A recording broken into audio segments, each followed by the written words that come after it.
एक racket, Everybody is part of this scam. Everybody part of this racket.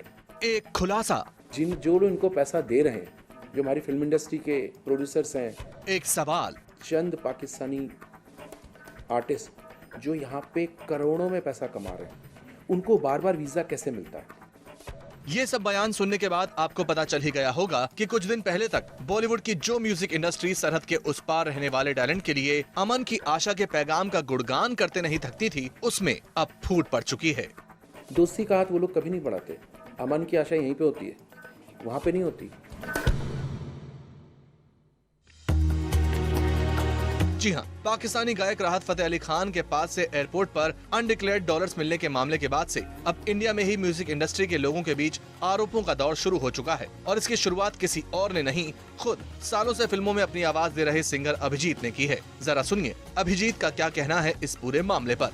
और जो यहाँ पे जो रैकेट है, महेश भट्ट, मुकेश भट्ट, टिप्स और कुछ म्यूजिक डायरेक्टर जो नहाते नहीं है, कुछ लोग गाना लिख रहे हैं प्रिज में, ये सब एक रैकेट है इनका। आप अगर पाकिस्तान में हो तो you have to contact only these few people. आप इंडिया में आ जाओगे because they were zero, because before coming to India ये लोग सब लोग जीरो थे, इनको कोई नहीं पहचानता था।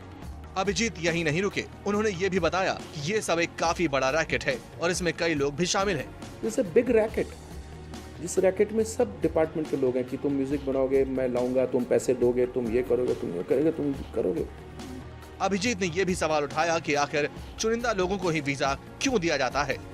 चंद पाकिस्तानी आर्टिस्ट जो यहाँ पे करोड़ों में पैसा कमा रहे हैं, उनको बार बार वीजा कैसे मिलता है? आज गए कल वापस आ गए, आज गए कल वापस आ गए। ये पर्टिकुलर इन लोगों को ही इतना वीजा क्यों दिया जाता है इंडियन एम्बेसी से पाकिस्तान में बैठे हुए? खैर, ये तो हुई अभिजीत की बात, लेकिन अब आपको बताते हैं कि महेश भट्ट का क्या कहना है इस पूरे मामले पर, क्योंकि अभिजीत ने बाकायदा महेश भट्ट को भी इस पूरे मामले में आरोपी बताया है। और जो यहाँ पे जो रैकेट है, महेश भट्ट, मुकेश भट्ट, टिप्स और कुछ म्यूजिक डायरेक्टर जो नहाते नहीं है, कुछ लोग गाना लिख रहे हैं प्रिज में, ये सब एक रैकेट है इनका। मैं तू मैं नहीं करना चाहता।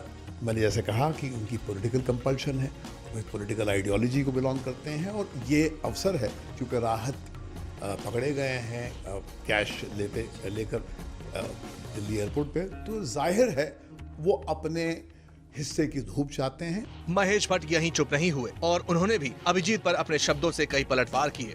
मैं गांधी की सोच को अभिजीत की सोच से बड़ा मानता हूँ। मैं गांधी की सोच पे अपना सब कुछ निछावर करने के तैयार हूँ और अगर ये करना जुर्म है तो मैं वो जुर्म के लिए जिम्मेदार हूँ। तो कम से कम बॉलीवुड की इस बयानबाजी से ये तो साफ हो ही गया कि दाल में कुछ काला जरूर है और कहीं ना कहीं म्यूजिक इंडस्ट्री के काम करने के तरीके पर भी सवाल उठने लगे हैं। उनको लगता है कि एक झूठ 10 बार बोलने से वो सच हो जाएगा, वो सच नहीं होगा। ये उनकी क्या मजबूरी है मैं समझ रहा हूँ, उनका दिल जानता है सच क्या है।